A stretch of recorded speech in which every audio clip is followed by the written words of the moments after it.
So, Robert, we are here, both of us, excited about the Asigra Summit. Asigra is a backup and recovery company.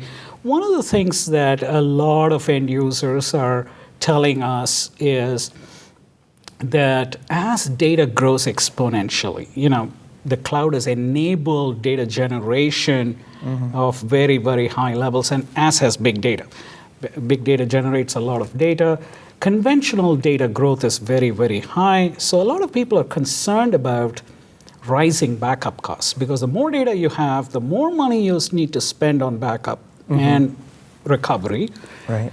What's your take on this budget killer, so to speak?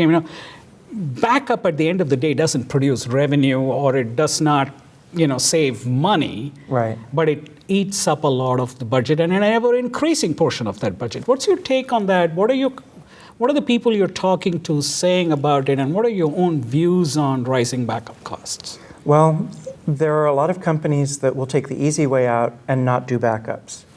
They'll justify it to themselves, whether it's Hadoop, we've got 3 times replication, so the data lives somewhere else.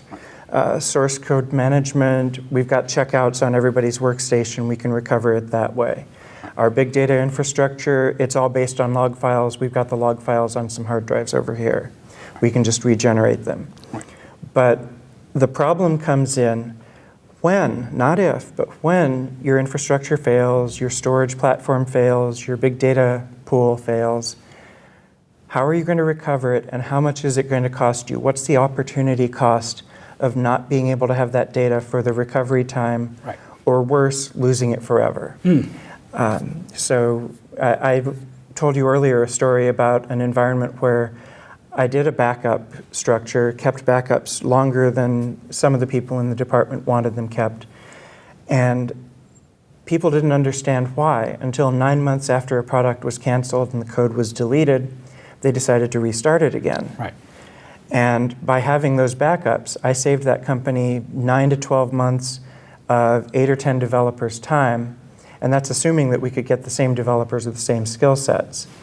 So if you look at what it costs to hire 8 high-level developers for a year, that's probably going to be a lot more than it's going to cost you to keep tapes or Glacier storage or something like that to do your backups and restores from. So you look at what it's going to cost when your infrastructure fails, when you lose data, when your hardware gets corrupted, drives have failures all the time, and code breaks. As long as it's written by people or written by things that are written by people, it's going to break, it's going to fail. So you have to think about what it's going to cost when that happens, and is it worth gambling?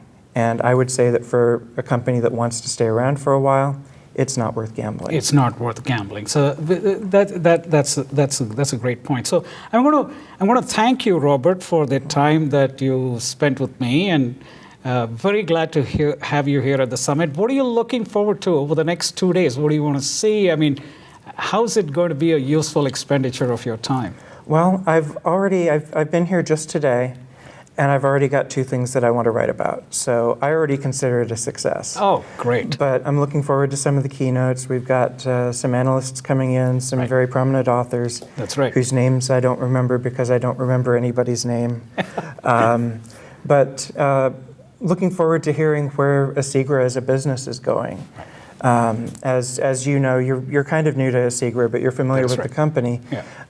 They've been around for almost 30 years, I think. Yeah, but 28 years, yes. Yep. Yeah. And I called them in a blog entry last year the biggest DRBC company you've never heard of.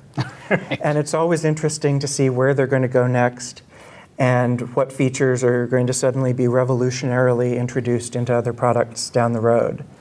Beautiful. So I'm looking forward to hearing from the leaders of the company, the keynotes, and talking to some of the partners about what they're doing with the service. Well, Robert, anything that we can do to help you achieve those objectives, please let any one of us know. We'll be very, very happy to help. And thank you so very much for spending some time with us. Well, thank you again for having me. Thank you, Robert.